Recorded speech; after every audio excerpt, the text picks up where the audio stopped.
Que as-tu fait? Excusez-vous auprès d'Emily. En me voyant jeter la boîte à gâteaux qu'Emily avait apportée, John a crié comme s'il était devenu fou. Pour un étranger, cela pourrait en effet sembler avoir fait quelque chose de terrible. Cependant, quand je considère les intentions d'Emily derrière l'apport de ce gâteau, mes actions pourraient être justifiées. Eh bien, alors mangez le gâteau. S'il se plaint que je le jette, le gâteau à l'intérieur doit être délicieux. En disant cela, j'ai ramassé la boîte à gâteaux à la poubelle, j'en ai attrapé un morceau et je l'ai enfoncé de force dans la bouche de John. Au moment où j'ai pensé qu'il avait fait un bruit comme s'il avait reçu un coup de pied dans le ventre, John a commencé à trembler, ses yeux roulant en arrière. Voir. Qu'avez-vous mis dedans? Je regardais John à la fausse bouche, tremblant de colère. Je m'appelle Alice Johnson. J'ai 35 ans et je travaille comme infirmière, mais je suis actuellement en congé de maternité, étant enceinte de 10 mois. J'ai épousé John, qui travaille dans une agence de recrutement, il y a 2 ans. Nous avions essayé de concevoir juste après notre mariage, mais cela a pris beaucoup de temps. Nous avons envisagé de subir des traitements d'infertilité coûteux, mais John était contre, alors nous nous sommes détendus et avons continué à essayer par nous-mêmes. Pendant ce temps, nous avons eu des hauts et des bas, et mon état mental est devenu instable, ce qui a entraîné un stress considérable. Être infirmière est un travail exigeant, et les défis de la conception m'ont presque brisé à plusieurs reprises. Cependant, cette année, nous avons finalement réussi. Jusqu'à présent, le bébé s'est bien développé. Pourtant, j'ai toujours été anémique, alors les médecins m'ont dit de faire attention. Quoi qu'il en soit, j'ai travaillé jusqu'au dernier moment, j'ai commencé mon congé de maternité il y a 1 mois et j'ai préparé les nécessités de bébé. J'attendais avec impatience la naissance du bébé, prévoyant juste de passer le temps avec un peu d'exercice occasionnel. Je ne m'attendais pas à ce que les choses se passent ainsi. Il y avait eu des signes il y a quelque temps. Épouser John n'a pas été simple, et je me suis souvent demandé si je devais l'épouser. La raison en était qu'il avait une fille, Emily, qui était en 2e année de collège à l'époque. J'ai rencontré John sur une application de rencontre. Bien qu'il existe différents niveaux d'application de rencontre, celle que j'utilisais n'était pas spécifiquement destinée aux personnes soucieuses du mariage, mais à des rencontres plus occasionnelles. Étant nouveau dans le monde des applications de rencontre, j'hésitais à me lancer directement dans celles axées sur le mariage.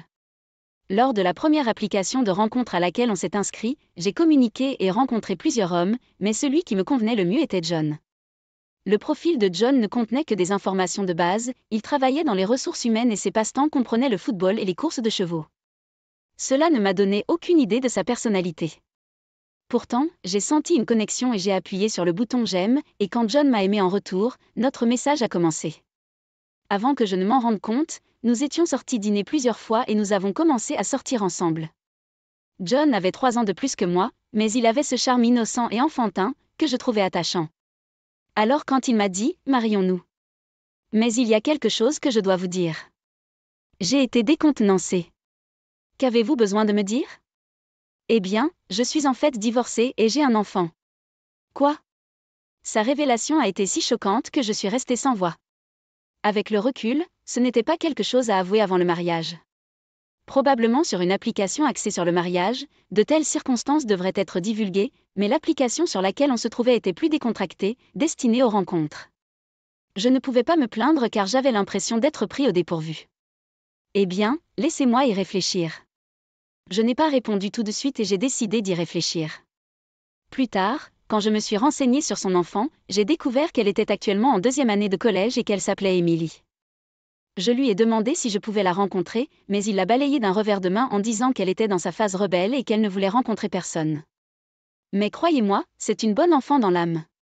Alors qu'elle était adolescente, je me suis demandé si c'était bien pour elle de ne pas rencontrer quelqu'un qui pourrait devenir sa mère. Pourtant, elle serait adulte dans quelques années, et John m'a assuré qu'elle était une bonne enfant. J'ai décidé qu'elle était peut-être juste une enfant facile à vivre, ne faisant pas grand cas du rôle de sa mère. À ce moment-là, j'avais l'impression d'essayer de me persuader parce que je voulais tellement épouser John. Finalement, j'ai cédé et nous nous sommes mariés, ce qui a conduit à ma première rencontre avec la fille de John, Emily. Emily avait une coiffure courte et une peau bronzée, ressemblant tout à fait à la collégienne typique. Elle m'a regardé intensément, peut-être par nervosité, alors j'ai essayé de parler sur le ton le plus doux possible. Je m'appelle Alice. Je sais qu'il faudra du temps pour s'adapter, mais essayons de construire une relation étape par étape. J'ai fait de mon mieux pour être prévenant, mais Emily a soudainement ricané. Je pensais que papa amènerait quelqu'un de plus jeune. Il aime les jeunes femmes, vous savez? Ma mère m'a eu quand elle avait 18 ans. Vous n'avez pas presque 40 ans? En l'entendant se moquer de près de 40 ans, j'ai senti un frisson me parcourir le dos. De tels mots n'étaient pas appropriés pour une première rencontre, surtout envers quelqu'un qui allait devenir sa mère. J'ai demandé de l'aide à John, mais il a juste ri maladroitement et a dit « Et, qui a dit que j'aimais les femmes plus jeunes ?» Sans vraiment me défendre. L'incertitude concernant notre vie conjugale s'est intensifiée. Vivre avec une belle-fille aussi déraisonnable était plus stressant que je ne l'avais prévu. Quand avez-vous généralement fini de travailler, Alice? Tu rentres si tard à la maison, et ça me réveille. Si vous ne pouvez pas terminer votre travail dans les heures normales, cela ne signifie-t-il pas que vous êtes incompétent? Pourquoi des plats de poisson 2 jours de suite? Je déteste le poisson. Ne lavez pas mes vêtements avec les vôtres. Je ne veux pas qu'ils sentent ta sueur. Émilie, qui pinaillait et ricanait constamment à propos de tout, m'irritait. J'ai été étonnée du nombre de plaintes qu'elle pouvait formuler. Au début, je les balayais comme un non-sens enfantin. Mais au fur et à mesure que ces attaques verbales s'intensifiaient, le stress de nos tentatives de conception s'est accumulé et ma santé s'est détériorée. Mon corps, qui était déjà sujet à l'anémie, en a souffert davantage, ce qui a conduit à une visite à l'hôpital. Pourtant, même en me voyant dans un tel état, Émilie ne fit qu'aiguiser ses mots, en disant « Ah, enfin, un peu de paix sans Alice autour d'elle. » Pire encore, ces attaques verbales avaient lieu lorsque John n'était pas là. En présence de John, Émilie devenait silencieuse, se décrivant comme une adolescente rebelle typique. Cela m'a rendu encore plus furieux, mais je n'arrêtais pas de me rappeler d'être patient jusqu'à ce qu'elle devienne adulte. Après avoir enduré le harcèlement d'Émilie en essayant de concevoir pendant un peu plus d'1 an, j'ai finalement eu la chance d'avoir un ange dans mon ventre. Cependant, à cette époque, que John soit plus occupé au travail ou non, il a commencé à rentrer tard tous les soirs. Au pire, il ne rentrerait à la maison que le lendemain matin. Je ne peux pas dire que je ne l'ai jamais soupçonné d'infidélité, mais mon instinct me disait qu'il n'y avait pas d'autre femme dans la vie de John. Bien sûr, ma grossesse n'allait pas mettre fin au harcèlement d'Émilie. Il ne serait pas exagéré de dire que le harcèlement est devenu encore plus grave après ma grossesse. Quand j'étais alitée à cause des nausées matinales, elle exigeait « Préparez les aliments rapidement. Sinon, rompez avec papa. » Et quand je faisais à manger, elle se plaignait. C'est fade. Jetez le repas que j'ai préparé à la poubelle. Compte tenu de mes nausées matinales, je cuisinais avec moins d'assaisonnement car je ne pouvais pas supporter les saveurs fortes. Pourtant, elle n'avait aucune sympathie pour mes efforts, et je ne pouvais que soupirer. Alors que je subissais le harcèlement d'Émilie, je suis entrée dans le 10e mois de ma grossesse. J'avais l'impression que le bébé pouvait arriver n'importe quel jour. Bien que le bébé semblait bien grandir, j'ai récemment ressenti plus de vertige dû à mon anémie. Le simple fait de rester dans la cuisine ferait tout vaciller. J'ai juste été avertie à ce sujet lors de mon dernier examen. Eh bien, ce niveau d'anémie devrait être correct, non? Même si je me sentais un peu étourdie, rester immobile le faisait généralement disparaître, alors je ne suis pas allée à l'hôpital. Cette négligence aurait pu attirer le malheur car un jour, en sortant de la salle de bain, j'ai senti une couleur inhabituelle sur mon visage. Oh! Au moment où je m'en suis rendu compte, je m'étais effondrée et j'avais perdu connaissance. Juste avant de m'évanouir, j'ai vu Émilie me regarder, souriant. Oh non, qu'est-ce qui va m'arriver? Le bébé va-t-il bien? La peur et l'anxiété ont parcouru mon cœur alors que tout devenait noir. Quand je suis revenue à moi, la première chose que j'ai vue était le plafond blanc. Et l'odeur familière du désinfectant m'a fait savoir que j'étais à l'hôpital. Oh, Madame Johnson, vous êtes réveillée. J'ai croisé le regard d'une infirmière qui était venue me voir, et elle s'est immédiatement adressée à moi. Oui. Que m'est-il arrivé? Vous vous êtes évanouie à cause de l'anémie. Votre bébé va bien. Vous avez eu de la chance d'être à la maison. Mais vous devrez être hospitalisée jusqu'à l'accouchement. Je vois. Il semblait que je m'étais effondrée à cause de l'anémie et que j'avais été hospitalisée d'urgence. Émilie a probablement appelé l'ambulance, mais l'image d'elle souriant juste avant que je ne m'évanouisse est restée dans mon esprit. Pourtant, être à l'hôpital me semblait plus sûr que d'être à la maison, d'autant plus que j'étais si proche de ma date d'accouchement. Comme John rentrait souvent tard à la maison ces jours-ci, je passais inévitablement plus de temps avec Émilie à la maison. Si j'étais restée à la maison, j'aurais été continuellement stressée jusqu'à la naissance. Après que l'infirmière m'ait dit que je reviendrais plus tard et que je suis partie, un mélange de soulagement et d'anxiété m'a épuisée. Je devrais me reposer pour aujourd'hui. Dans la chambre d'hôpital sans Émilie, je suis tombée dans un sommeil profond. 5 jours ont passé, et je me suis habituée au séjour à l'hôpital. Les repas qu'il fournissait étaient pleins de nutriments compte tenu de mon anémie, et le fait de ne pas avoir à faire de tâches ménagères était un soulagement physique. Cela étant dit, avec mon gros ventre, dormir la nuit était inconfortable. Et de temps en temps, l'anémie frappait à nouveau, alors je ne pouvais pas baisser ma garde comme l'infirmière l'avait dit. Hier, j'ai reçu un appel inattendu d'un ami, qui s'inquiétait pour moi. Après quelques bavardages, elle m'a dit quelque chose de choquant. Elle semblait avoir appelé juste pour partager cette nouvelle. Serait-ce vraiment le cas? Je n'arrêtais pas de réfléchir aux paroles de mon ami et de regarder en arrière sur ma vie. Même après avoir raccroché, mon cœur s'est emballé. J'ai à peine dormi la nuit dernière. Aujourd'hui, alors que je lisais dans ma chambre, la porte s'est ouverte. Je pensais que c'était une infirmière, mais à ma grande surprise, c'était Émilie. Vous vous sentez mieux, Alice? Elle entra d'une voix étrangement joyeuse. J'ai été décontenancée. Est-elle ici pour visiter? C'était la première fois qu'Émilie se rendait à l'hôpital, et John n'était pas encore venu. Bien sûr, je l'ai contacté, mais il n'a pas répondu, peut-être en raison de son emploi du temps chargé. Voyant qu'Émilie se comportait différemment, j'ai répondu avec hésitation. Oui. Merci d'avoir appelé l'ambulance pour moi. Habituellement, elle est assez impolie, mais comme elle m'a sauvé la vie, j'ai ressenti le besoin d'exprimer ma gratitude. Je ne l'ai pas vraiment fait pour toi. Je ne voulais juste pas te laisser allonger là devant moi. Mais peut-être que j'aurais dû. De toute façon, tu ne manquerais à personne. Émilie était de retour avec son sarcasme habituel. En fait, elle semblait encore plus méchante que d'habitude. Mais de toute façon, puisque tu vas bien maintenant, j'ai apporté ça. Elle m'a tendu une petite boîte à gâteaux. Vous me donnez ça? Oui, un cadeau de rétablissement. Émilie sourit à nouveau, me rendant méfiant alors que je regardais la boîte à gâteaux. Alors que je réfléchissais, la porte s'ouvrit une fois de plus, et cette fois c'était John. Tu es en retard, papa. Désolé, j'ai juste dû utiliser les toilettes. John, se grattant la tête, remarqua la boîte à gâteaux dans mes mains en entrant. Vous êtes de retour. Ça fait un moment. Ouais, désolé. Le travail a été mouvementé et je sors beaucoup avec le patron pour boire un verre ces derniers temps. Je me sentais mal à l'aise lorsque John a offert des excuses non sollicitées. C'est bon. Je comprends que le travail est occupé. Exactement. Tant que vous comprenez. Quoi qu'il en soit, Émilie t'a-t-elle donné ce gâteau? Ouais, je viens de l'acheter. Émilie gonfla fièrement sa poitrine. En voyant John et Émilie échanger des regards significatifs, j'ai senti qu'ils préparaient quelque chose. Mange le gâteau, Alice. Si vous ne le faites pas, ça va mal tourner. Voyant John me précipiter pour manger le gâteau, j'ai jeté toute la boîte à gâteaux à la poubelle. Comment as-tu pu? Excusez-vous auprès d'Émilie. En me voyant jeter le gâteau qu'Émilie avait apporté à la poubelle, John a poussé un cri comme s'il était devenu fou. D'un point de vue extérieur, j'aurais peut-être l'impression d'avoir fait quelque chose d'horrible. Mais quand j'ai pensé au stratagème derrière Émilie apportant ce gâteau, cela semblait être la seule réaction logique. Eh bien, vous mangez le gâteau. S'il est si contrarié que je le jette, ce doit être un délicieux gâteau. En disant cela, j'ai attrapé de force un morceau de la poubelle et l'ai enfoncé dans la bouche de John. Le son qu'il fit était comme s'il avait reçu un coup de poing dans l'estomac, et immédiatement après, les yeux de John se révulsèrent et il commença à trembler. Voir. Je le savais. Qu'est-ce qu'elle y a mis?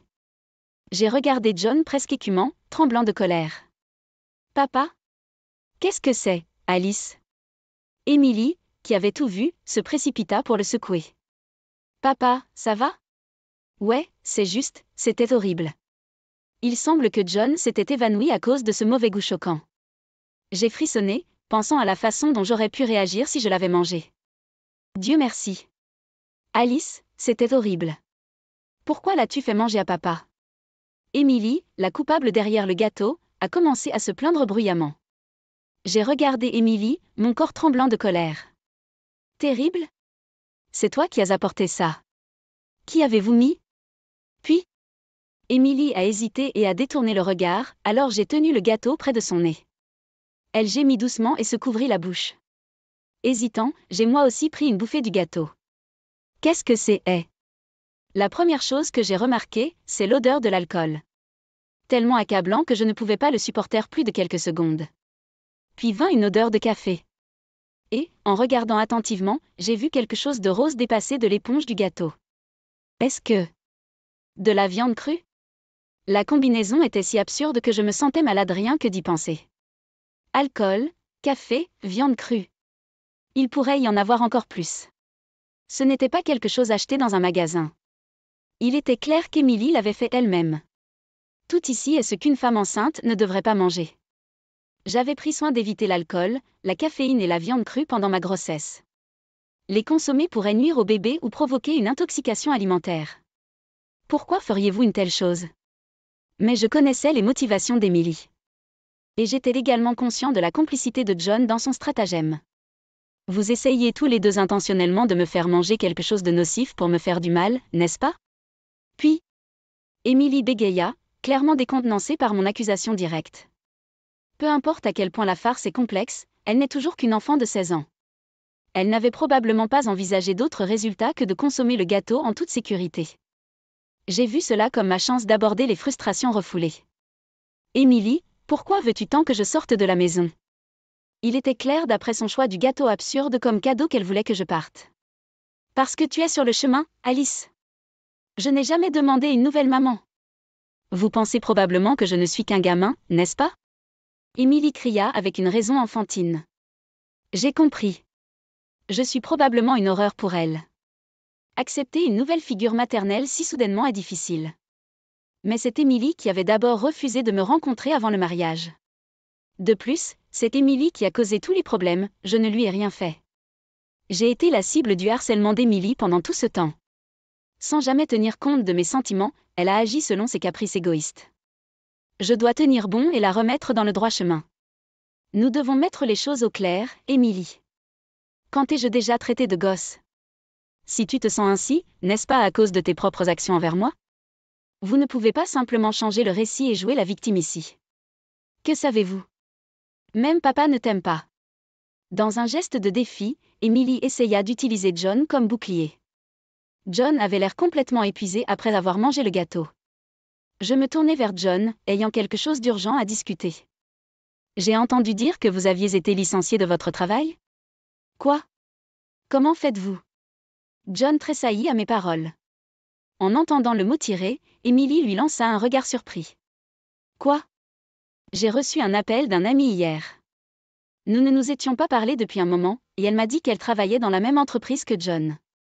Elle s'appelle Madame Young. Young, le manager. Murmura John. Oui, le directeur Young m'a dit que vous aviez détourné des fonds de l'entreprise et que vous aviez été licencié. Je pensais que tu rentrais tard à la maison à cause du travail. Mais étiez-vous en train de jouer tous les soirs, essayant de gagner de l'argent rapidement?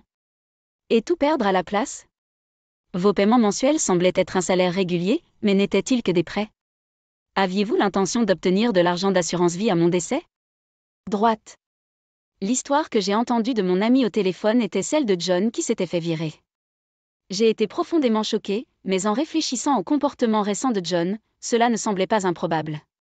Le désir de se débarrasser de moi et l'alignement de leurs intérêts ont conduit John à conspirer avec Émilie. Ils m'ont rendu visite, se sont assurés que je mangeais le gâteau, et une fois qu'ils auraient reçu l'argent de l'assurance, c'était fini. Mais leur plan s'est effondré facilement. De quoi tu parles?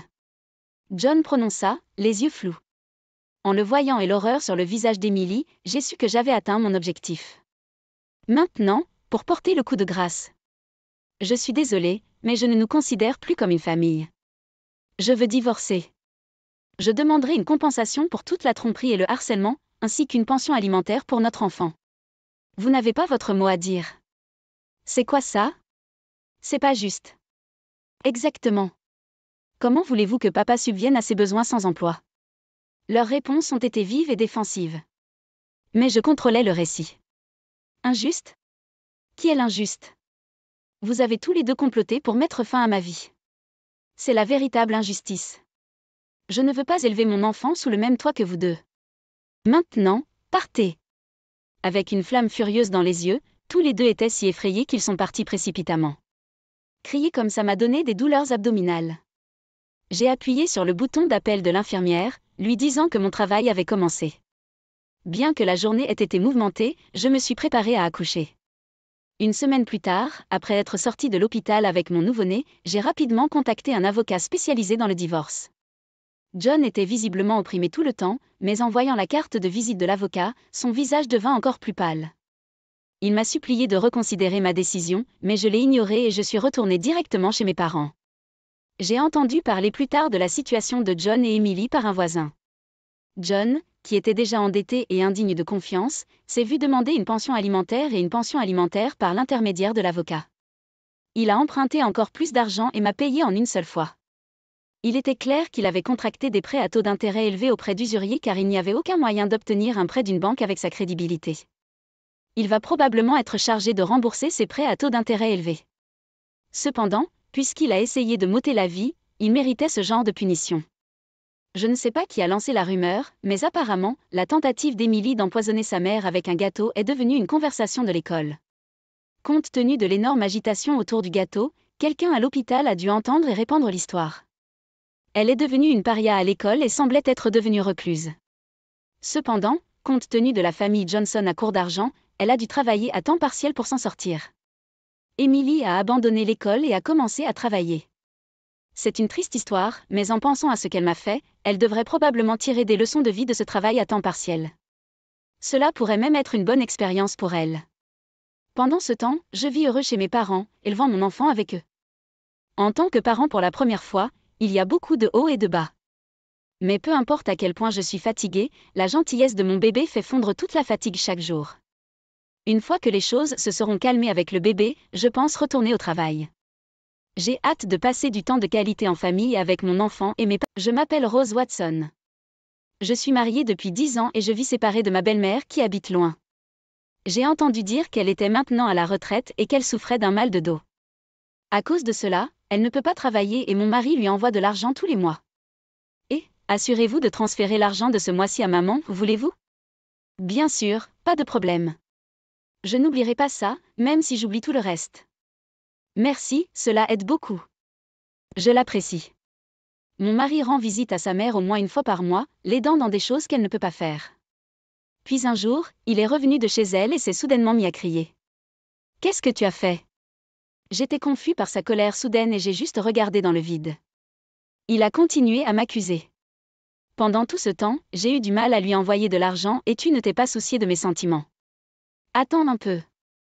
De quoi s'agit-il, juste quand vous rentrez chez vous? Il ne s'agit pas de savoir ce que c'est. Je vous ai dit de transférer 1 000 $ chaque mois. Je l'ai transféré. Je vous dis qu'il n'a pas été transféré. Avez-vous une idée de la difficulté d'envoyer ces 1 000 $? Je comprends. J'ai dû prendre des emplois à temps partiel et chercher de l'argent juste pour ça. Sachant tout cela, pourquoi ne l'avez-vous pas envoyé? Je l'ai envoyé. Pourquoi dites-vous cela? Calmez-vous un peu. Du calme? Comment puis-je être calme quand maman a du mal parce qu'elle ne reçoit pas d'argent de moi et a même commencé à faire du travail à la pièce? Mais je l'ai définitivement envoyé. Êtes-vous en train de dire que ma mère ment alors? Il n'y a aucun moyen que ma mère me mente. Vous ne pouvez pas simplement faire une supposition et ensuite vous mettre en colère quand ce n'est pas vrai. Je ne sais même pas pourquoi cela se produit. Je lui envoie l'argent que tu me donnes tous les mois. Alors pourquoi fait-elle du travail à la pièce? Elle souffre, soulève de lourdes boîtes. Je n'en sais rien. Je ne l'ai pas vue. Tu ne vas jamais chez ma famille. J'y vais tous les mois, mais tu ne viens jamais avec moi. Tu ne te soucies pas de ma mère. C'est pas vrai. Je n'ai pas besoin d'y aller tous les mois, et c'est si loin. Je ne veux pas perdre mon seul jour de congé. Vous perdez votre journée de congé? C'est rendre visite à la famille. Comment cela peut-il être un gaspillage? Eh bien, c'est votre famille. Vous n'y réfléchiriez pas à 2 fois. Mais vous n'allez pas chez ma famille, n'est-ce pas? Bien sûr que non. Tu t'es marié dans ma famille, mais je ne me suis pas marié dans la tienne. Vous ne devriez pas dire des choses comme ça. Cela ne fait que causer des problèmes. C'est vous qui causez des problèmes. Je me demandais s'il réalisait même ce qu'il disait, déchargeant simplement sa colère sur moi. Je pensais que la conversation n'allait nulle part, alors j'ai essayé de m'échapper dans la cuisine, mais il était trop en colère et m'a suivi. S'enfuir, hein? Je ne m'enfuis pas. Je veux juste que tu te calmes. Peut-être devrions-nous prendre un café et en discuter. Je n'ai pas besoin de ça. Rends-moi tout l'argent que je t'ai donné pour l'envoyer à ma mère. Pourquoi dites-vous cela? Je suis votre femme depuis 10 ans. Je ne t'ai jamais menti. Vous devriez juste me croire quand je dis que je l'ai envoyé. Croyez-vous cela? Je parie que vous avez dépensé mon argent. Qu'avez-vous acheté? Où vont les 1000 $ chaque mois? Arrête. Si j'avais acheté quelque chose, il y aurait eu de nouvelles choses dans la maison, n'est-ce pas? Mais il n'y en a pas. Si c'était des vêtements, il y aurait de nouveaux vêtements. Mais il n'y en a pas. Je n'ai pas acheté un seul bijou depuis notre mariage. Je ne comprends pas pourquoi vous m'accusez. Même ainsi, vous devez l'utiliser pour quelque chose. Ou peut-être que tu le sauves pour toi, prévoyant de me quitter. Pourquoi penseriez-vous même au divorce? Nous avons des enfants, je ne penserais pas à une telle chose. Comment le saurais-je? Je ne peux pas faire confiance à un menteur comme toi. Pourquoi ne comprenez-vous pas? J'ai envoyé l'argent à ta mère. Alors pourquoi ne l'atteint-il pas? Aucune idée. Pourriez-vous l'envoyer au mauvais endroit? Pas question. J'ai le numéro de compte bancaire de votre mère enregistré auprès de la banque. À moins qu'elle ne le change, il n'y a aucune chance que cela se produise. Ensuite, la seule chose à laquelle je peux penser, c'est que vous le volez. Vol? Oui, c'est vrai. Tu voles mon argent, tu ne l'envoies pas à ma mère. Ça y est, je veux divorcer. Je ne peux pas être avec un voleur comme toi. Divorçons. Il est clair que vous volez les 1000 $ destinés à ma mère chaque mois. Attendez, pourquoi faut-il en arriver là? Et nos enfants? Je ne me soucie pas des enfants. Je n'ai pas besoin d'une femme qui fait souffrir ma mère. J'avais beau essayer d'avoir une conversation rationnelle, mon mari ne pouvait tout simplement pas rester calme. Et pour dire qu'il ne se souciait pas de nos enfants, j'ai désespérément essayé de le faire croire en moi, mais cela a été des heures sans aboutir. Ensuite, il n'y a rien d'autre à faire. Après 10 ans de vie commune. Pensant cela, j'ai répondu tranquillement à sa demande de divorce. D'accord, c'est un divorce. Chassée par mon mari, j'ai quitté la maison avec notre enfant. Assurez-vous de déposer les documents de divorce. Comme par hasard, il avait déjà préparé les papiers du divorce, comme s'il savait que cela arriverait. Je n'aurais jamais pensé que je devrais signer quelque chose comme ça, mais maintenant il n'y avait pas d'autre choix. J'ai quitté la maison, je suis allée directement au bureau pour classer les papiers et j'ai décidé de rester chez mes parents pour le moment. Mon enfant a été choqué par la tournure soudaine des événements, mais tout ce que je pouvais faire était de le rassurer avec des mots vides, ça va aller. Puis, après m'être installée dans un nouvel endroit avec mon enfant, j'ai reçu un appel de mon ex-mari, Marc. Quelque chose de bizarre se passe. À l'improviste, Marc a commencé à parler comme si nous étions toujours mariés. Que veux-tu de moi, un étranger maintenant? Je sais que nous sommes des étrangers maintenant. Vous m'appelez soudainement, ne posez même pas de questions sur votre enfant et dites que quelque chose de bizarre se passe. Vous avez l'air beaucoup plus bizarre, vous savez. Eh bien, voici le truc. J'ai moi-même envoyé l'argent à ma mère, mais elle dit qu'il n'est pas transféré. Peut-être que vous ne le transférez pas? C'est impossible. Je l'ai fait moi-même. Je n'en sais rien. Peut-être le faites-vous inconsciemment, ou peut-être avez-vous seulement rêvé de le faire. Ne me comparez pas à vous. Alors ne m'appelez pas. Je ne suis pas libre de faire face à cela. Vous travaillez? Comme d'habitude. Vous êtes donc libre. Combien plus va-t-il me rabaisser? Il doit penser que je suis juste assis à ne rien faire. Mon relevé bancaire indique que j'ai envoyé l'argent. L'argent a été retiré, mais ma mère dit qu'elle ne l'a pas reçu. Que pensez-vous que cela signifie? Peut-être l'avez-vous envoyé à la mauvaise personne? Alors où l'ai-je envoyé? Je ne sais pas. Peut-être que vous le donnez à une autre femme? C'est ridicule. Pour moi, c'est ridicule d'avoir cette conversation, mais Marc ne semble pas le penser. Quoi qu'il en soit, je n'ai rien à voir avec ça. Attends. C'est trop froid. Vous ne pouvez pas couper les liens si facilement. Je n'ai pas froid. Au moment où tu as décidé de divorcer, tu étais hors de ma vie. Comment pouvez-vous couper les liens si facilement? Une femme ne regarde pas en arrière. À quoi bon s'attarder sur le passé, sur vous? C'est du gaspillage. J'ai des ennuis ici. Ce n'est pas mon problème. Ne peux-tu pas au moins m'écouter? Comme c'est complètement égocentrique. Très bien, alors commencez par le début.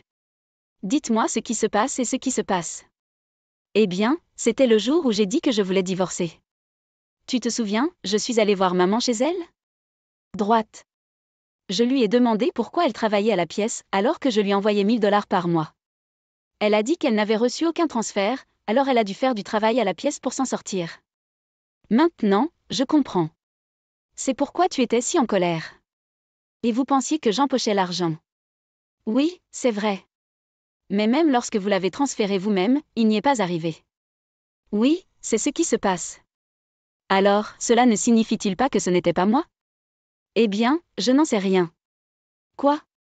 Lorsque vous étiez aux commandes, peut-être empochez-vous l'argent? C'est affreux. Si c'est ce que vous pensez, alors j'irai moi-même chez votre famille. Que allez-vous faire là-bas? Peut-être que je découvrirai quelque chose si j'y vais. Oui, peut-être. Nous avons donc fini par aller ensemble dans la maison familiale de mon mari pour la première fois depuis longtemps. Quand nous sommes arrivés, sa sœur était là. Oh, pourquoi es-tu ici, Selena?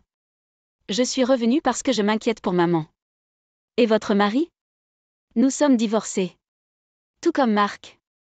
Oh, alors vous avez divorcé et êtes revenu dans votre maison familiale? Oui. Quand êtes-vous revenu? Il y a 6 mois. 6 mois? Peu importe. Maman, est-il vrai que tu n'as pas reçu l'argent que j'ai envoyé? C'est vrai. Cela ne change rien au fait que l'argent n'a pas été reçu, que vous soyez tous les deux ici ou non. Mais avez-vous imprimé votre relevé de compte dans votre livret de banque dernièrement? Oui. Il y a 2 jours à peine. Puis-je voir le livret de banque? Sûr. Vous ne pouvez pas montrer cela. Pourquoi montreriez-vous un livret de banque à quelqu'un d'autre? Tu es un étranger maintenant. Pourquoi penses-tu qu'elle te montrerait quelque chose d'aussi important? Vous avez perdu la tête? Mais nous ne pouvons pas savoir si l'argent n'a vraiment pas été déposé à moins de vérifier. Vous n'avez pas besoin de le voir. Ensuite, je regarderai. Je suis son fils, cela ne devrait pas avoir d'importance. Très bien, regardez. Il n'y a presque rien là-dedans de toute façon. Ma belle-mère a dit cela et est ensuite allée chercher le livret de banque dans un tiroir de la pièce voisine. Mais quand on regardait le livret de banque, il y avait des dépôts et des retraits. Écoutez, Marc, il y a un dépôt de votre part ici. Et il a été retiré le lendemain. C'est assez ponctuel.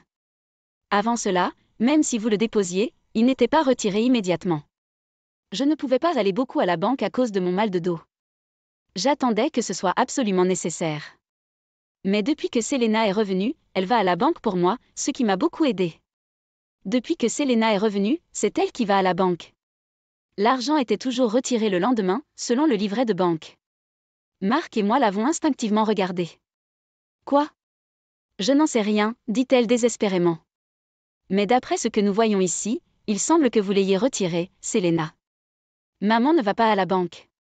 Et peut-être que quelqu'un d'autre a la carte de maman et retire l'argent tous les mois. Je n'ai pas de carte. J'ai peur de le perdre, alors je n'en ai jamais fait. Dis la vérité, Selena.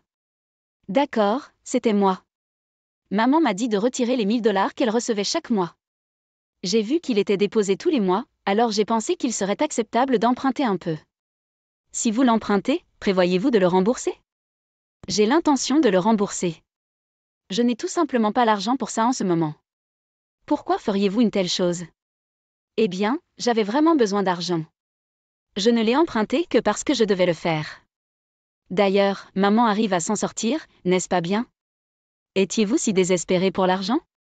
Sa mère, adoucissant son ton, a demandé cela à ma Selena provocante. Ensuite, Selena a complètement changé de ton par rapport à son affirmation de soi précédente, jouant maintenant le rôle d'une victime pitoyable. Si c'est le cas, on ne peut rien y faire. Marc a eu la gentillesse d'envoyer l'argent, mais c'est une situation inévitable. Oui, si ma sœur avait des problèmes, c'est le travail de la famille de l'aider. Après toute sa rage et ses accusations envers moi, Marc a pardonné à sa sœur comme si de rien n'était. Et, on m'a traité de voleur à cause de ça. Et maintenant, tu vas juste laisser tomber parce que c'est ta sœur? On ne peut rien y faire. Elle a dit qu'elle avait des ennuis. C'est très bien pour votre argent. Mais n'avez-vous pas quelque chose à me dire? Pas vraiment, non. Pas même des excuses après toutes les choses horribles que tu m'as dites? Pourquoi devrais-je m'excuser? Je n'en vois pas la nécessité. J'ai été blessée par ce que vous avez dit. Un état mental si fragile. Quoi? Quoi qu'il en soit, ce n'est pas comme si j'avais fait quelque chose de mal. C'est vrai, Selena avait du mal, alors c'est arrivé. Ce n'est pas la faute de Marc. Il n'a pas besoin de s'excuser. Même sa mère l'a dit. N'est-ce pas comme être complètement entouré d'ennemis? Même si je dis la vérité, cet endroit est un territoire hostile. Il ne fait aucun doute que tout ce que je dis rencontrera de l'opposition. Même si un rapide coup d'œil au livret de banque aurait tout clarifié, j'ai dû faire tout ce chemin juste pour être traité comme ça. Bien. Si couper les liens avec vous me coûte autant, c'est un petit prix à payer. Je m'en vais. Conduis-moi à la gare. Hein? Pourquoi dois-je t'emmener? Quoi? Nous sommes divorcés, vous vous souvenez? Je n'ai rien à faire pour toi, un étranger. Parce que j'ai fait tout ce chemin pour toi. Vous m'avez demandé de l'aide. L'ai-je fait? Je ne me souviens pas de vous avoir demandé de venir. Je voulais juste des conseils. Vous êtes venu ici par vous-même. Vous pouvez aussi partir seul. C'est juste. Vous n'êtes plus un couple. Pourquoi devrait-il vous prendre? C'est logique pour un mari, mais pas pour un étranger. Quel groupe? Non, merci ou désolé d'avoir résolu le problème. Après avoir passé 10 ans avec un tel homme, c'était une telle perte de temps. Bien. Je prendrai un taxi. Je n'ai pas besoin de toi. Oui, c'est probablement mieux. Frustrée, j'ai appelé un taxi et j'ai réussi à rentrer chez moi. En rentrant chez moi, des larmes de frustration ont coulé sur mon visage et j'ai juré de ne plus jamais écouter cet homme. Mais ensuite, après un certain temps, mon mari m'a appelé. Peut-être avait-il changé d'avis et était-il sur le point de s'excuser pour ce qui s'était passé. Peut-être qu'il dirait qu'il a dû agir de cette façon devant sa sœur et sa mère. Mais mes attentes ont été brisées. Pouvez-vous me prêter de l'argent? Ne devriez-vous pas me dire quelque chose d'abord? Oh, il y a longtemps que je ne l'ai pas vu. Ce n'est pas ce que je veux dire. Vous êtes gênant. Vous savez, ce n'est pas normal de demander de l'argent sans même s'excuser au préalable. C'est pas vrai. Nous étions un couple marié, après tout. On pourrait dire que nous étions un destin uni. Ce n'est plus le cas. Le jour où nous nous sommes séparés, notre destin commun s'est dissous. Je pense toujours que nous sommes un destin uni, cependant. Il continue à dire ce qu'il veut. Alors, prêtez-moi de l'argent, voulez-vous? Pourquoi? La vérité est que j'ai découvert que Selena a une énorme dette. Attendez, cela fait un certain temps depuis ce jour. Ne lui avez-vous pas demandé à quoi elle avait dépensé l'argent? Je ne pouvais pas lui demander ça. Cela aurait été trop pitoyable. Pitoyable? L'argent est un sujet délicat. Peut-être que son ex-mari y est pour quelque chose, ou qu'il y a peut-être une autre raison. Bien sûr, il doit y avoir une raison, mais vous auriez dû poser des questions à ce sujet pour l'avenir, n'est-ce pas? Je lui faisais confiance parce que nous sommes une famille. Et pourtant, il n'y avait aucune confiance pour moi. Eh bien, je connais Selena depuis bien plus longtemps que je ne te connais. Oui, depuis que tu es né. C'est pourquoi je lui ai fait confiance. Je pensais que tout irait bien. Mais en fin de compte, ce n'était pas bien. C'est juste. Alors, que s'est-il passé? Ce n'était pas bien? Eh bien, il s'avère qu'elle avait une dette énorme et que les 1000 $ par mois n'étaient pas suffisants. De combien a-t-elle besoin alors? Elle veut tout rembourser d'un seul coup. Il est vrai que le rembourser en une seule fois permettrait d'économiser sur les intérêts. Mais je n'ai pas ce genre d'économie. Alors, pourquoi m'avez-vous contacté? Parce que vous avez dit que vous aviez une bonne quantité d'économie lorsque nous étions dans la voiture pour aller chez vos parents. Je me souviens qu'il m'a insulté en disant que je devais me débattre sans argent depuis notre divorce et que j'aurais volé l'argent s'il avait continué à me demander de faire les virements. Irrité par ces mots dénigrants et l'hypothèse que je ne pourrais pas survivre avec un emploi à temps partiel, j'ai fini par révéler que je négociais des actions et que je faisais un bon profit. Mais cela conduirait-il à demander un prêt à une ex-femme? Selena dit qu'elle est endettée de 30 millions de dollars. 30 millions de dollars? Oui, alors s'il vous plaît, prêtez-moi l'argent. C'est bon, non? Premièrement, pourquoi a-t-elle une dette aussi énorme? J'étais curieux aussi, alors je lui ai demandé. Il s'avère que la plupart provenaient du shopping, et ce sont tous des articles de marque. Elle ne peut tout simplement pas contrôler son désir quand elle les voit et finit par acheter des choses. Et elle a tout mis sur le crédit renouvelable, donc les intérêts s'additionnent, et elle continue d'en acheter plus chaque mois. Avant qu'elle ne s'en rende compte, sa dette a atteint 30 millions de dollars. Elle est vraiment négligente. Marc, qui en rit comme d'une négligence, est lui-même assez négligent. Elle ne comprenait pas comment fonctionne le crédit renouvelable. Elle pensait qu'elle pourrait simplement payer un montant fixe chaque mois et qu'il finirait par être remboursé. Je suppose que je peux comprendre ce sentiment. Je ne peux pas le comprendre du tout. Comment pouvait-elle prendre un tel risque? Et n'était-ce pas la raison de son divorce? Maintenant, elle a finalement réalisé que l'intérêt s'accumulait et que cela devenait un problème sérieux, alors elle est venue me voir en pleurant. Mais je n'ai pas ce genre d'argent. Je lui ai dit que je ne pouvais pas donner plus de 1 000 $ par mois. Puis elle a suggéré de vous emprunter. Quoi? Pourquoi moi? Tu as dit que nous étions des étrangers et que tu n'avais même pas besoin de me conduire à la gare. Tout cela appartient au passé. Le passé devrait être lavé comme de l'eau sous les ponts. Quelle façon égoïste et commode de penser. Quelqu'un accepterait-il cela? Donc, vous pouvez vous permettre de le prêter, n'est-ce pas? Eh bien, oui, j'ai autant d'économies. Alors prêtez-le-moi. J'ai gagné beaucoup d'argent avec des actions récemment. Donc, vous en gagnez, vous en perdez avec des actions, n'est-ce pas? Oui. Oui, c'est logique. Mais n'avez-vous pas dit que les actions étaient comme des jeux d'argent? N'est-ce pas un jeu d'argent? Vous m'avez toujours ridiculisé parce que je jouais à la bourse, en appelant cela un pari, n'est-ce pas? L'ai-je fait? Lorsque vous vouliez divorcer, vous vous dépêchiez de vous séparer parce que vous disiez qu'avoir une femme qui parie sur les actions entraînerait des problèmes. Eh bien, j'ai dit ça quand je ne savais pas combien vous aviez économisé. C'est pourquoi vous m'avez demandé combien j'avais de temps. Vous m'avez ridiculisé, mais j'ai ensuite mentionné que j'avais des économies. Eh bien, oui. Je ne m'attendais pas à ce que vous en ayez autant, mais je suis content de vous avoir demandé. Mais même à ce stade, vous vous moquiez toujours de cela comme d'un jeu d'argent. Eh bien, oui, mais c'est une petite chose. Ne nous inquiétons pas pour cela. J'étais stupide, d'accord? Ce n'est pas bien. Tu as été vraiment cruel, et maintenant tu veux de l'argent que j'ai économisé pour notre enfant? Vous vous inquiétez trop. Notre enfant n'aura pas besoin de cet argent pendant longtemps. C'est idiot de commencer à épargner à partir de maintenant. L'argent pourri si vous ne l'utilisez pas. L'argent pourri? Je n'ai jamais entendu parler d'argent pourri. Considérez cela comme un investissement. C'est comme investir en moi. Pourquoi devrais-je investir en vous? Fais-le. Me prêter de l'argent serait la décision la plus intelligente, non? Écoutez, si je vous prête de l'argent, il ne reviendra pas, n'est-ce pas? Vous envoyez toujours 1 000 $ par mois à votre mère. Où trouverez-vous l'argent pour me rembourser? D'accord, je rembourserai 1 000 $ par mois. Vous êtes fou? Combien d'années pensez-vous qu'il faudra pour le rembourser de cette façon? Dis pas ça. Je le regrette vraiment. Regretter? Ouais, si nous ne nous étions pas séparés, je n'aurais pas eu à te mendier de l'argent. Maintenant, je dois demander. N'est-ce pas injuste? Alors, vous en voulez juste à mon argent? Non, ce n'est pas comme ça. Nous n'avons pas d'amour, mais nous pouvons compter les uns sur les autres. J'ai l'impression qu'on ne compte que sur moi. Tu es si rigide. Penser comme ça ne vous rendra pas heureux. Nous pourrions même nous remarier. Notre mariage ne me dérangeait pas tant que ça. Waouh, ça me dérange. Je ne veux pas être avec quelqu'un qui ne peut pas s'excuser. Très bien, je m'excuse. Désolé, est-ce suffisant? De quoi vous excusez-vous? Expliquez en 400 caractères ou moins ce que vous avez fait de mal.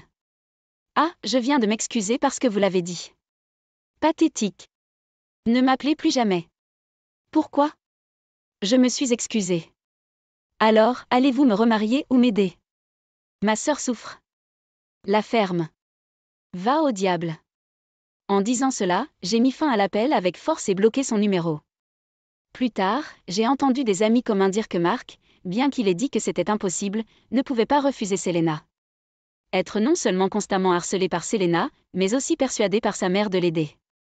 Par conséquent, il a fini par emprunter de l'argent à une société de crédit à la consommation pour rembourser intégralement sa dette. Tout était réglé, en supposant que Selena travaillerait et rembourserait progressivement la dette. Il le pensait. Cependant, loin de travailler, elle a repris ses habitudes de magasinage. Bien qu'elle ait souffert auparavant, elle a de nouveau fait des achats à crédit renouvelable. Ce fardeau est finalement tombé directement sur Mark. Lorsqu'ils l'ont confrontée pour savoir pourquoi les choses se sont passées ainsi, elle aurait dit « Je n'ai jamais eu l'intention d'acheter quoi que ce soit. Au moment où je m'en suis rendu compte, j'avais déjà traité le crédit. » Mark et sa mère, croyant naïvement aux paroles de Selena, l'acceptent, disant qu'elle doit être malade. Ils ne conçoivent aucune solution et ne l'emmènent pas à l'hôpital, bien qu'ils pensent qu'elle est malade. En disant cela, Selena, portant des vêtements et des bijoux coûteux, aurait ri autour d'un thé avec des amis, disant que Mark est vraiment si facile à manipuler. Finalement, ils n'ont pas pu échapper à la dette et ont dû vendre leur maison familiale. Maintenant, Mark, sa mère et Selena ont fini par vivre ensemble, mais ils ne pouvaient pas payer le loyer de l'appartement dans lequel ils vivaient, alors ils ont déménagé tous les trois. Apparemment, leur vie est assez difficile maintenant. Il semble que seule Selena s'amuse, mais ni Mark ni sa mère ne s'en rendent compte. D'autre part, j'ai continué à profiter de la bourse et je vis maintenant une vie confortable dans un appartement spacieux. Je suis un banquier d'élite, donc je mérite une femme belle et capable de me remarier. Être avec une femme morne comme toi ne fait que nuire à ma chance. Je divorce d'une femme inutile qui ne gagne pas un centime. Et notre enfant? Que va-t-il lui arriver? Prenez soin d'Emily vous-même. J'ai un nouvel enfant avec ma maîtresse. Mon mari, qui nous avait abandonnés, moi et notre fille Emily, et même fécondé sa maîtresse, a annoncé qu'il se remariait. Fatigué de son attitude, j'ai décidé de divorcer. Après la finalisation du divorce, j'avais encore des affaires importantes à régler. Alors que je me rendais sur son lieu de travail pour m'occuper de ces questions, j'ai rencontré mon mari et sa maîtresse, tous deux souriants à leur approche. « Je vous manque tellement que vous êtes venu jusqu'à mon bureau ? Vous n'êtes qu'une femme au foyer sans argent, probablement ici pour puiser dans vos économies, n'est-ce pas ? » Les deux m'ont regardé comme une ordure, mais j'ai répondu avec une expression froide. Je suis venu retirer 12 millions de dollars. Quoi ? Mon mari, apprenant que j'avais gagné un gros prix à la loterie, m'a désespérément demandé pardon. Je m'appelle Jennifer Brown. J'ai 32 ans. Mon rêve d'enfant était de travailler dans les soins aux personnes âgées. Vouloir aider les autres. Après le lycée, j'ai fréquenté une école professionnelle pour les soins aux personnes âgées. Et j'ai réalisé mon rêve. Travailler comme soignant était difficile mais épanouissant, surtout lorsque les patients me remerciaient. Un jour, un collègue proche m'a invité à une table de mixage. C'est là que j'ai rencontré mon mari, Michael Brown. Ma première impression a été qu'il est beau. Je voulais lui parler, mais il semblait du genre calme, peut-être pas friand de tels événements. Cependant, en marchant ensemble vers la gare, nous avons discuté et je l'ai trouvé étonnamment bavard et agréable. Michael était juste timide, pas cool ou distant. J'ai trouvé cet écart attachant. Nous sommes rapidement devenus proches et avons décidé de nous marier. Cependant, par des amis communs, j'ai appris plus tard que Michael avait une autre petite amie à l'époque. J'ai été choquée de découvrir la double vie de Michael, mais à ce moment-là, nous étions déjà mariés. Je croyais qu'il m'aimait vraiment et m'a choisi pour ce que je suis. Au début de notre mariage, nous aimions aller à des matchs de sport et au cinéma, nous imprégner de l'ambiance des jeunes mariés. Les billets de loterie sont devenus un passe-temps commun pour nous. La première fois que nous avons acheté un billet de loterie, c'était lors d'un événement sportif. Nous sommes tombés sur un stand de loterie, et par curiosité, nous avons acheté notre premier billet de loterie sportive. Étonnamment, nous avons gagné. Probablement la chance d'un débutant. Ce n'était pas une quantité énorme, mais cela nous a rendus accros et nous avons commencé à acheter régulièrement de petites quantités. Nous disions des choses comme « Aujourd'hui semble chanceux, achetons un billet » ou « Mon horoscope était numéro 1 ce matin, tentons notre chance ». C'était l'un des rares passe-temps que nous aimions ensemble. Vers notre 4e année de mariage, alors que je pensais que nous devrions peut-être commencer des traitements de fertilité puisque nous n'avions pas de chance avec les enfants, je suis tombée enceinte de notre premier enfant. Bon travail, Jennifer. Nous allons enfin être parents. Michael était fou de joie, les larmes aux yeux lorsque le test de grossesse est devenu positif. Je suis si heureux. Mais nous célébrerons vraiment après avoir visité l'obstétricien. Je suis tellement nerveux. Mais d'une manière ou d'une autre, j'ai l'impression que tout va bien se passer. Juste une intuition. Le lendemain, nerveusement, nous sommes allés chez le gynécologue. Lorsque le médecin a confirmé la grossesse à l'échographie et a dit « Félicitations, vous êtes enceinte », je l'ai vu de mes propres yeux. J'étais tellement ravie que j'ai immédiatement envoyé un texto à Michael depuis la salle d'attente. Je suis enceinte. Je viens d'entrer dans la 5e semaine. Une fois que nous sommes dans la zone de sécurité, nous devons le dire à nos 2 parents. Il a lu le message tout de suite et a répondu « Vraiment ? C'est super. Je suis tellement heureux, merci. Soyez prudente en rentrant chez vous, Jennifer. » Il mettait généralement une éternité à répondre, mais il devait être vraiment heureux cette fois. Je suis rentrée chez moi, savourant le bonheur. Cette nuit-là. Nous avons tellement de choses à attendre. Michael, veux-tu un garçon ou une fille ? Choix difficile. je serais heureux avec l'un ou l'autre, mais si c'est une fille, je serais peut-être trop triste pour la laisser partir quand elle se mariera. Avec un garçon, nous pouvons jouer beaucoup pendant qu'il est petit. Oui, peut-être. Mais si c'est une fille, j'adorerais parler de béguins et de choses avec elle. Nous avons discuté de ces choses légères pendant le dîner. Finalement, nous avons découvert le sexe du bébé. La grossesse a été difficile, mais avec le soutien de Michael, j'ai eu une expérience de maternité heureuse et sans problème. Le temps a filé et j'ai donné naissance à une belle petite fille. Nous l'avons appelée Emily. Nous avons parlé de surmonter tout ensemble en tant que couple, mais après la grossesse et l'accouchement, j'ai quitté mon emploi. Je travaillais comme aide-soignante, ce qui était physiquement exigeant et impliquait des quarts de nuit, ce qui rendait difficile de continuer. Mais ce changement a complètement changé l'attitude de Michael. Lorsque nous travaillions tous les deux à temps plein, nous partagions les tâches ménagères. Mais une fois que je suis devenue mère au foyer, il a commencé à dire des choses comme « Tu étais à la maison toute la journée, n'est-ce pas? Pourquoi n'avez-vous pas nettoyé? Vous avez le temps, préparez des repas plus élaborés. » Il a commencé à me réprimander. Depuis que son attitude était devenue telle, notre relation conjugale s'est progressivement estompée. Nous dormions dans le même lit, mais il n'y avait pas d'intimité. Je ne dors ici que parce qu'il n'y a nulle part ailleurs. Je ne veux même pas être près de toi. Il disait. Je voulais lui dire de dormir par terre, mais je ne pouvais pas dire de telles choses. Nous n'avons pratiquement pas eu de conversation appropriée. Quand j'essayais de parler, il ne m'écoutait pas ou me répondait avec indifférence. Et, j'ai vu ce drame hier. Écoutez. Emily l'a fait aujourd'hui. Sûr. C'était l'étendue de nos échanges. Bien sûr, et rien de plus. Il ne semblait pas intéressé à élargir la conversation. La seule fois où il a répondu avec plus que de l'indifférence, c'était quand il était en colère. Quoi? Qu'est-ce qu'il y a avec ce repas? C'est trop fade. Je ne peux pas manger ça. Je pensais que moins d'assaisonnement serait plus sain. La ferme. Ne peut pas cuisiner, ne peut pas nettoyer. Vous êtes inutile à tout. Qui d'autre t'aurait épousé, hein? Il disait des choses comme ça fréquemment. Finalement, il a même commencé à traiter froidement Emily, qui n'avait que 3 ans. Papa.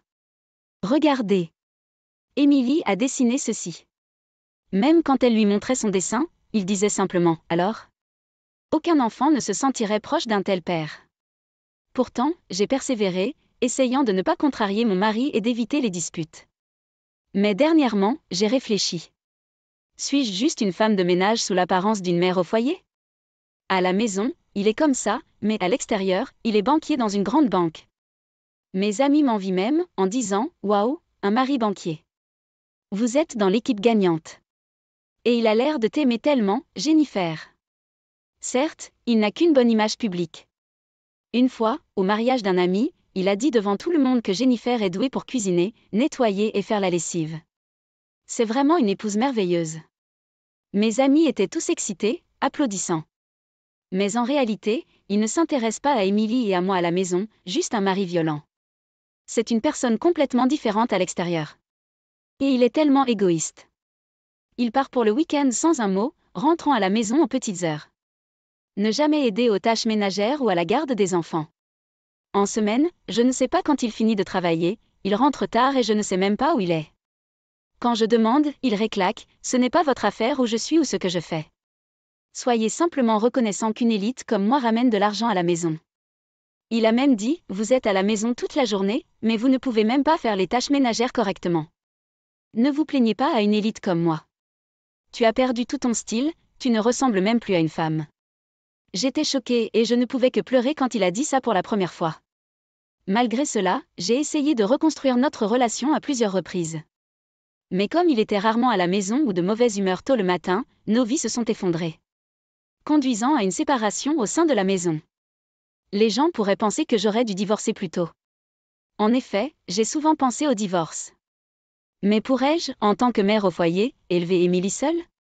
Pourrais-je trouver un emploi si je commençais à chercher maintenant? Pourrais-je réaliser les souhaits d'Emily, comme les loisirs ou l'université? Pourrais-je lui offrir une vie confortable? J'étais inquiet. Un jour, j'étais seule au supermarché, en train de faire mes courses. Puis j'ai vu un stand de loterie dans le coin avec un panneau porte-bonheur. J'avais l'habitude d'acheter des billets avec Michael quand nous voyions ce panneau. C'était une bonne époque. Je me suis souvenu de ces jours plus heureux. Maintenant, je me sens comme un passé lointain. Michael avait changé. Dans un accès de désespoir, je me suis dirigée vers la billetterie de la loterie. C'était la première fois que j'achetais un billet seul et je me suis retrouvée à en acheter un après une longue interruption. Autant le faire. J'ai pensé à dire à mon mari que j'avais acheté un billet de loterie. Peut-être que si nous gagnons, nous pourrons avoir à nouveau ces conversations légères, comme nous le faisions auparavant, en rêvant de faire ceci ou d'y aller. Avec ce faible espoir, je suis rentrée chez moi. Mais, comme d'habitude, mon mari n'est rentré à la maison qu'après 22 heures. Après avoir mis notre fille, Émilie, au lit, j'étais assise sur le canapé du salon en train de regarder la télévision quand j'ai reçu un appel du numéro de mon mari. « Bonjour, à quelle heure rentrez-vous à la maison ? Est-ce la femme de Michael ? » Une voix de femme étrange se fit entendre. J'ai senti un frisson me parcourir le dos, une mauvaise prémonition. Qui est-ce ? Je m'appelle Lily. Je suis la petite amie de Michael. Votre mari dort juste à côté de moi. La femme au téléphone était la maîtresse de mon mari. Je voulais vous parler. J'aime Michael et il ressent la même chose. Pour être franc, je veux que vous divorciez de lui. Michael a dit que tu es comme une femme de chambre pour lui et qu'il a fini de t'utiliser. Je pense qu'il est sur le point d'en parler, alors commencez à vous préparer au divorce, d'accord ? J'étais furieuse contre mon mari infidèle, mais ce n'était pas nouveau. J'avais été trompée sans le savoir avant et après notre mariage. Mais honnêtement, je l'avais soupçonné de tricher. Il rentrait toujours à la maison vers 22 heures en semaine et n'était jamais à la maison le week-end. Il n'a jamais lâché son téléphone et ne m'a même pas touché. Donc, je n'ai pas été surpris par sa liaison, mais j'ai été dégoûtée par la désinvolture et sans vergogne avec lesquelles Lily, sa maîtresse, a parlé. Son ton triomphant. Mon estomac s'est retourné en pensant à mon mari, qui passait toutes les nuits chez sa maîtresse, profondément endormi, et s'était même fait confisquer son téléphone. Vraiment ? Eh bien, je ne peux rien dire tant que je n'ai pas parlé à Michael, alors je vais raccrocher pour l'instant. Parlons-en plus tard. Non, parler à Michael ne changera rien. En fait, je suis enceinte. C'est le bébé de Michael. Veuillez divorcer dès que possible pour le bien de notre enfant. J'ai été stupéfait par sa révélation. Enceinte ? Vous mentez. C'est vrai. Michael a dit qu'il me soutiendrait, moi et le bébé, en tant que banquier d'élite. Il va se remarier avec moi et nous élèverons cet enfant ensemble. Il est donc temps pour un échange de femmes. Pouvez-vous envoyer les affaires de Michael bientôt ? Cette femme doit être folle. J'ai une fille précieuse et belle à la maison. Et mon mari, paradant comme un banquier d'élite partout où il va, m'a dégoûté. Trop fatiguée pour discuter ou crier, j'ai calmement demandé « D'accord, pouvez-vous me donner votre adresse ? » Wow, vous êtes assez obéissant, n'est-ce pas ? L'adresse est... J'ai noté l'adresse et j'ai raccroché. Vers minuit, Michael est rentré à la maison. Je l'ai confronté à propos de l'appel de sa maîtresse et il a avoué la liaison sans hésitation. Ah, elle renverse toujours tout. Je suis un banquier d'élite et je vais me remarier avec la belle et compétente Lily. Je pensais que vous, juste une femme de chambre, pourriez être utile, mais j'ai réalisé qu'être avec quelqu'un de sombre comme vous n'a pas de chance. Je divorce d'une femme inutile et sans emploi comme vous. Malchance. Inutile. Juste une femme de chambre. Ces mots cruels me donnaient l'impression d'être poignardée par des couteaux tranchants dans mon cœur. Mais nous avons Émilie, notre précieuse fille, à protéger. J'ai rassemblé toutes mes forces et j'ai demandé à Michael, « Et Émilie ? Vous prenez soin d'Émilie ? J'ai un nouvel enfant en route. Je paierai la pension alimentaire, bien sûr. Un revenu élevé comme moi peut facilement se le permettre, contrairement à vous. » Son manque d'excuses, son mépris pour notre fille. Cet homme a-t-il même un cœur ? J'ai senti quelque chose se briser en moi. Plus de sentiments pour un tel homme. Je dois protéger Émilie seule. Michael, par la suite, a commencé à parler de Lily, sans qu'on le lui demande. Apparemment, c'est une nouvelle employée de 24 ans. Populaire et beau. Michael glana en disant « Je te quitte pour une jeune fille mignonne comme elle, pour commencer une nouvelle vie. » Je n'ai même pas pu verser une larme après avoir été rabaissée par mon mari et sa maîtresse. Je ne leur souhaitais que la misère. Ce jour-là, Michael est parti avec un minimum d'affaires, en disant « J'enverrai les papiers du divorce une fois que tout sera réglé. » Il n'est jamais rentré chez lui après cela. Probablement chez Lily. J'ai commencé à me préparer au divorce. J'ai consulté un avocat sur le processus de pension alimentaire avant de demander le divorce, car j'ai entendu dire qu'il était préférable de le faire. J'ai envoyé les affaires de Michael à l'adresse que Lily m'a donnée et j'ai commencé à me préparer à retourner chez mes parents avec Emily. En nettoyant la maison, j'ai trouvé d'autres affaires de Michael et je l'ai contacté. J'ai trouvé un tas de vos affaires en nettoyant. Ah, mon mauvais. Je viendrai le chercher demain, répondit-il. Le lendemain, Michael arriva à la maison. Et à ma grande surprise, Lily était avec lui. Ravie de vous rencontrer, ex-femme. Je me sens malade à cause de la grossesse. Avez-vous signé les papiers du divorce? Pouvez-vous vous dépêcher et terminer le divorce, a-t-elle dit. Elle était en effet belle et avait l'air beaucoup plus jeune que moi. En soutenant une Lily enceinte, Michael m'a également rendu malade à l'estomac. Tout ce que je voulais, c'était qu'il parte rapidement. Ici, les papiers du divorce et vos affaires. J'ai remis les papiers de divorce signés, et Michael les a attrapés, a griffonné son nom et me les a renvoyés. Voilà. Assurez-vous de les déposer dès aujourd'hui. Bien sûr. Et sur ce, ils sont partis. J'ai soupiré de soulagement. Il y avait une autre affaire importante dont je devais m'occuper. Après la finalisation du divorce, j'ai reçu la pension alimentaire en une seule fois de Michael. C'était attendu, compte tenu de sa vantardise constante d'être un banquier d'élite. Une semaine plus tard, j'étais à la banque où travaillait mon ex-mari. J'avais une tâche importante. Alors que j'ignorais Michael et que je continuais mes affaires, il est venu en souriant. Je me manque? Vous ne pouvez vraiment pas lâcher prise, n'est-ce pas? Puis Lily apparut de l'arrière. Oh, regardez qui c'est, l'ex-femme. Pourquoi êtes-vous ici? Économie retirée cassée? J'en avais marre de leur sarcasme. Non. Je suis ici pour collecter quelque chose. Quoi? 12 millions de dollars. Quoi? Oui, c'est vrai. En fait, le billet de loterie que j'avais acheté sur un coup de tête au coin du supermarché. Il s'est avéré être un gagnant du jackpot. Quand je les achetais avec Michael comme passe-temps, nous vérifions les résultats ensemble avec enthousiasme. Mais cette fois, comme je l'ai acheté seul, je ne m'attendais pas à grand-chose et j'ai vérifié les résultats en ligne. Puis, j'ai vu le message « Félicitations pour votre victoire ». J'ai supposé que ce n'était qu'un prix mineur, comme d'habitude, mais quand j'ai fait défiler vers le bas, j'ai vu un montant que je n'avais jamais vu auparavant. Montant gagnant, 12 millions de dollars. J'ai compté les chiffres avec incrédulité. Quoi? 12 millions de dollars? J'étais dans un état second, regardant l'écran sous le choc. Ce jour-là, j'étais tellement bouleversée que j'arrivais à peine à faire le ménage ou à m'occuper des enfants.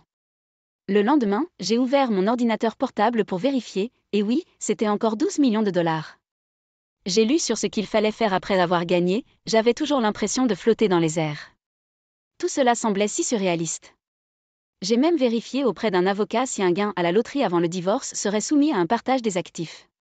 Ils m'ont dit que puisque le divorce était dû à la faute de Michael et que notre mariage était déjà rompu, les gains ne feraient pas partie du partage des actifs. Quand je leur ai expliqué la situation à tous les deux, ils n'arrivaient pas à y croire. Quoi? Pourquoi ne nous l'avez-vous pas dit? Cela devrait faire partie de la division des actifs, non? C'est injuste si vous obtenez tout l'argent. Ce n'est tout simplement pas possible. Trichez en mettant votre maîtresse enceinte, et maintenant vous dites ça? Il n'y a aucun moyen que cela fasse partie de la division des actifs. Je l'ai déjà confirmé avec un avocat. Non, c'est un mensonge, s'exclama Michael d'une voix élevée. C'est quoi ça? Tu n'as jamais gagné autant quand tu étais avec moi. Tu aurais dû utiliser ta chance quand nous étions ensemble. Putain de femme, pourquoi as-tu tout ça? N'as-tu pas dit qu'être avec une femme sombre comme moi te porte chance? Peut-être que c'est vous qui avez eu de la chance. HMPH. Lily, irritée, a dit, qu'est-ce qui se passe avec cette femme? Michael, allons-y. Peu importe combien d'argent elle a, n'est-ce pas? Allez, partons. Mais Michael ne bougea pas. Et, incroyablement, a dit quelque chose de choquant. Jennifer, je suis désolée. Remettons-nous ensemble. J'ai eu tort de vous rabaisser et d'avoir une liaison. Recommençons. Quoi? Que dis-tu? Tu as dit que tu allais me soutenir, moi et le bébé. Tu as dit que tu m'aimais. Et maintenant, vous voulez retourner auprès de votre ex-femme. Mais, avec 12 millions de dollars, nous pouvons quitter notre emploi, acheter une maison, acheter une belle voiture et partir en vacances. Il n'y a rien de plus heureux que cela. Aveuglé par l'argent, Michael proposait de se remettre ensemble. Ces paroles honteuses m'ont rempli d'une colère ardente. Vous êtes vraiment le pire. Penser que j'ai vécu avec une vie aussi basse pendant si longtemps me rend malade. Je suis désolée pour tout ce qui s'est passé jusqu'à présent. Je vais te traiter tout de suite à partir de maintenant, d'accord ? Réfléchissez dit-il en m'attrapant le bras, refusant de me lâcher. J'étais tellement outrée que je lui ai crié dessus, ne plaisantez pas avec moi. Surpris par mon explosion, Michael tressaillit. Puis, quelqu'un qui avait entendu l'agitation est sorti de l'arrière. Que se passe-t-il ici, Michael ? Le directeur de la succursale. Le directeur de la succursale de la banque se tenait là. Michael et Lily étaient troublés par l'apparition d'un personnage aussi important. C'est rien. Vraiment ? J'ai entendu toute l'histoire du personnel. Êtes-vous sûr qu'il ne se passe rien ? Eh bien, c'est juste que... Je vous parlerai plus tard. À propos de votre relation, Michael et Lily, il a dit. Mon ex et Lily sont devenus pâles comme des fantômes. Une liaison, une maîtresse enceinte, et un bavardage bruyant à la banque. Quel gâchis ! Pas de chance, ai-je pensé. Puis le directeur de la succursale s'est approché de moi. Madame, je suis terriblement désolé pour l'inconfort causé. Le directeur de la succursale s'est excusé auprès de moi. Par la suite, mon ex-mari et Lily se sont également excusés. Je suppose qu'ils devaient le faire, étant donné que le directeur s'était déjà excusé. Oh, non, ce n'est pas grave. Balbutiai-je. Vous êtes ici pour retirer votre gros gain à la loterie, n'est-ce pas ? Laissez-moi vous aider. Grâce au manager, j'ai retiré mes gains et je suis devenu millionnaire du jour au lendemain. Quelques jours plus tard, mon ex m'a bombardé d'appels. J'aurais dû le bloquer. Au début, je l'ai ignoré, mais j'ai ensuite répondu « Bonjour. Jennifer. Dieu merci, vous l'avez ramassé. Que veux-tu ? Demandai-je. Depuis ce jour, mon patron est furieux. Il dit que quelqu'un comme moi nuit à la réputation de la banque. N'est-ce pas horrible ? Malgré tout mon travail acharné. J'ai soupiré lourdement, sentant la situation. Peut-être que votre patron a raison. Peut-être pense-t-il que votre manque de moralité pourrait éventuellement nuire à la banque. Ma réponse calme l'étouffa. J'ai continué. Votre travail acharné n'était qu'une bêtise, n'est-ce pas ? Eh bien, c'est... Quoi qu'il en soit, je me fiche de ton travail bancal. Prends soin de toi. J'ai dit et j'ai raccroché. Je me sentais bien de laisser sortir ça. Plus tard, j'ai appris par une connaissance que mon ex avait été rétrogradé et transféré dans une succursale éloignée. Puni pour le chaos qu'il a causé à la banque à cause de sa liaison. De plus, Lily, ayant vu mon ex proposer la réconciliation après avoir appris ma victoire, l'a furieusement confronté. Elle lui a dit « En fait, le bébé n'est pas à toi. » Peut-être. J'avais d'autres maris potentiels, vous savez ? Je pensais que vous étiez un banquier de haut vol, mais je n'ai pas besoin d'un banquier rétrogradé et instable. Je me remarierai avec quelqu'un de mieux. Au revoir. Elle quitta la banque et disparut. Lily envisageait de se remarier avec mon ex, pensant qu'il était un banquier d'élite. Mais en réalisant qu'il n'était qu'un employé moyen avec des perspectives fragiles, elle a décidé de ne pas le faire. Une histoire plus effrayante que l'horreur, mon ex a été abandonné par sa maîtresse, rejeté par sa femme et ses enfants, et son emploi en danger. Je l'ai bien servi. Avec mes gains à la loterie, j'ai emménagé dans un condo avec ma fille. Bien que le prix m'ait permis d'arrêter de travailler, j'ai choisi d'être prudente et j'ai rapidement trouvé un emploi, retournant à ma carrière d'infirmière. Je voulais éviter les dépenses inutiles, surtout compte tenu de l'avenir de ma fille. Cependant, j'ai décidé que nous méritions un peu de luxe, alors j'ai planifié un voyage à Hawaï avec ma fille et mes parents. Séjourner dans un super hôtel et pouvoir montrer ma reconnaissance à mes parents tout en passant du temps de qualité avec ma fille était vraiment merveilleux. À l'avenir, j'espère voyager davantage avec ma fille, apprendre de nouvelles choses ensemble et trouver des passe-temps que nous aimons tous les deux. Je suis ravie de commencer ce nouveau chapitre de la vie avec ma charmante fille, remplie de bonheur